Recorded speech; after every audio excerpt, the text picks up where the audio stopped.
Train की पटरी पर खड़ी ये अजीबो-गरीब चीज ट्रेन, गाड़ी और हवाई जहाज का मिक्सचर है। इसमें व्हील्स ट्रेन के, इंजन जहाज का और बॉडी गाड़ी की तरह डिजाइन की गई थी। इसको वलेरियन इवानोविच नामी इस शख्स ने इन्वेंट किया था जो सोवियत यूनियन के ऑफिशियल्स के लिए ड्राइविंग का काम करता था। अब ये तो हम सबको मालूम है कि रशिया उस वक्त सोवियत यूनियन हुआ करता था और ये बहुत ही बड़ा मुल्क है। इसके एक कोने से दूसरे कोने तक पहुंचने के लिए ऑफिसर्स को कई कई हफ्ते लग जाते थे। इस मुश्किल को आसान करने के लिए वलेरियन, जो उस वक्त 25 साल का था, उसने एक नई इन्वेंशन करने का इरादा किया। उसने ये गाड़ी नुमा जहाज डिजाइन किया जो चलेगा तो रेल की पटरी पर, लेकिन इसमें एक जहाज का इंजन फिट किया गया था। इसके पीछे एक प्रोपेलर भी लगाया गया ताकि इसकी स्पीड फौरन ही बढ़ाई जा सके। 140 किलोमीटर पर आवर की स्पीड से ट्रेवल करने वाली इस इन्वेंशन को एरो वैगन का नाम दिया गया। याद रहे कि ये बात 1921 की है और उस दौर में इतनी स्पीड अचीव करना वाकई एक एक्स्ट्रा ऑर्डिनरी बात थी।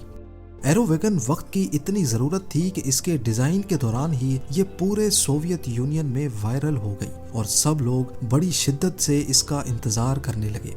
24 जुलाई 1921 को इसका पहला टेस्ट रन हुआ। मॉस्को से करीब 200 किलोमीटर दूर एक शहर तक एरो वैगन में सफर किया गया, जिसमें वलेरियन, जो कि इसका इन्वेंटर था, और साथ में चंद ऑफिशियल्स भी सवार थे। जाते वक्त तो इनका सफर बहुत खुशगवार गुजरा, लेकिन वापसी पर एरो वैगन पटरी से उतर गई और भयानक एक्सीडेंट का शिकार हो गई।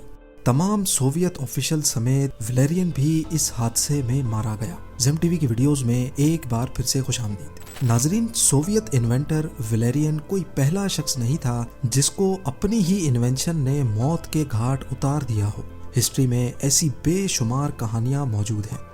आइए ऐसी 4 इन्वेंशंस के बारे में जानते हैं। जब ये अपनी इनिशियल फेज में थी तो इन्होंने अपने ही इन्वेंटर की जान ले ली थी। Number 4, light house. इंग्लैंड के शहर प्लेमथ के साहिल के करीब समंदर में एक ऐसा एरिया है जहां 12 मील तक पत्थर निकले हुए हैं। 17वीं सेंचुरी के दौर में हेनरी विंस्टैंडली नामी एक इंजीनियर यहां से अपनी 5 शिप्स लेकर जा रहे थे। रात के अंधेरे में उनको ये पत्थर दिखाई नहीं दिए, जिसकी वजह से उनकी 2 शिप्स इन पत्थरों में फंस गईं और टूटकर तबाह हो गई। उनको ये स्पॉट शिपिंग इंडस्ट्री के लिए बहुत खतरनाक लगा। अब क्योंकि वो खुद एक इंजीनियर थे तो उन्होंने इस मसले का सॉल्यूशन निकालना चाहा। हेनरी ने 1696 में एक लाइट हाउस डिजाइन किया जो दूर से ही शिप कैप्टन्स को इन पत्थरों से दूर रखने का इशारा देगा। इनका डिजाइन अप्रूव हो गया और उन्होंने लकड़ी और ग्रेनाइट से लाइट हाउस की कंस्ट्रक्शन स्टार्ट कर दी। ये 115 फीट लंबा लाइट हाउस था जिसकी टॉप पर 60 कैंडल्स लगाकर एक रोशन कमरा बनाया गया। अगले 7 सालों तक ये लाइट हाउस शिप्स को इन पत्थरों से बचाता रहा, लेकिन फिर एक दिन जब हेनरी लाइट हाउस में ही मौजूद था, एक तूफान आ गया। ये ब्रिटिश हिस्ट्री का सबसे बड़ा तूफान था। तेज हवाएं और समंदरी लहरें लाइट हाउस को बहा कर ले गईं। उस दिन के बाद से ना ही वो लाइट हाउस मिला और ना ही हेनरी का कोई अता पता चल सका।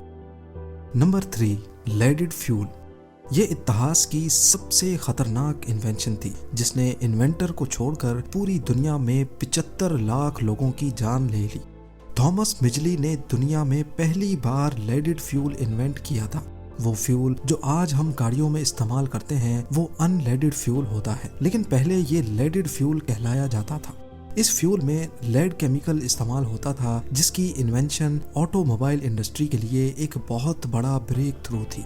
इस इन्वेंशन की वजह से थॉमस मिजली को कई अवार्ड्स भी मिले, लेकिन इस फ्यूल ने माहौल में, एटमॉस्फेयर में लेड की क्वांटिटी को बढ़ा दिया जो कि जानलेवा लेड पॉइजनिंग का बाइस बनी। इनकी अपनी फैक्ट्री के कई वर्कर्स की मौत होने लगी, लेकिन इसकी असल वजह लेड पॉइजनिंग थी ये उस वक्त किसी को भी मालूम ना पड़ सकी। कई सालों की जांच के बाद लेडेड फ्यूल को हटाकर अनलेडेड फ्यूल से रिप्लेस तो कर दिया गया, लेकिन तब तक ये दुनिया को बहुत नुकसान पहुंचा चुकी थी। 51 इयर्स की एज में थॉमस मिजली को लेड पॉइजनिंग की वजह से पोलियो हुआ और वो बेड पर आ गए। उन्होंने अपने खुद के बेड के लिए एक पुली सिस्टम डिजाइन किया जो उनको बेड पर आसानी से सीधा बिठा देता था, वो भी बगैर किसी की मदद के। एक दिन उनके अपने ही बनाए हुए पुली सिस्टम की वायर्स उनके गले में फंस गईं और दम घुटने की वजह से उनकी मौत हो गई। नंबर 2, फ्लाइंग कार्स बड़े अरसे से साइंस फिक्शनल स्टोरीज का हिस्सा रही हैं, लेकिन अब हकीकत में ऐसी फ्लाइंग कार्स बनाई जा चुकी हैं जिन्होंने इंटरसिटी फ्लाइट टेस्ट भी पास कर लिया है। पर दुनिया की सबसे पहली फ्लाइंग कार 1970s में हैरी स्मोलिंस्की ने इन्वेंट की थी। इनको उड़ने वाली गाड़ी का इतना ज्यादा जुनून था कि इन्होंने खुद की गाड़ी बनाने का फैसला किया। हैरी ने एक ऐसा विंग सिस्टम डिजाइन किया जो लोगों की मौजूदा गाड़ियों में इंस्टॉल किया जा सकता था, ताकि नॉर्मल हालात में जब गाड़ी को उड़ना नहीं हो तो वो नॉर्मली रोड पर भी चल सके। इसके लिए हैरी ने एक प्रोटोटाइप बनाया जिसमें सेस्ना एयरक्राफ्ट और फोर्ड पिंटो के पार्ट्स इस्तेमाल किए गए। इस प्रोटोटाइप को फोर्ड सेस्ना कहा जाता था। 11 सितंबर 1973 को कैलिफोर्निया वेंचुरा काउंटी एयरपोर्ट से इस प्रोटोटाइप को टेक ऑफ किया गया। हैरी और को पायलट इसको पहली बार टेक ऑफ करने में कामयाब हो चुके थे, लेकिन कुछ ही देर के बाद एयरपोर्ट मैनेजर ने आसमान में काला धुआं देखा। मालूम पड़ा कि फ्लाइंग कार क्रैश हो गई है, जिसकी वजह से पूरे शहर के ऊपर काले धुएं के बादल मंडला रहे हैं।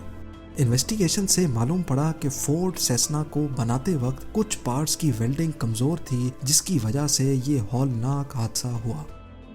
और अब नंबर 1, मैक्स वॉलियर एक ऑस्ट्रियन पायलट थे जो इन्वेंशन की रेस में 2 कदम आगे निकल गए।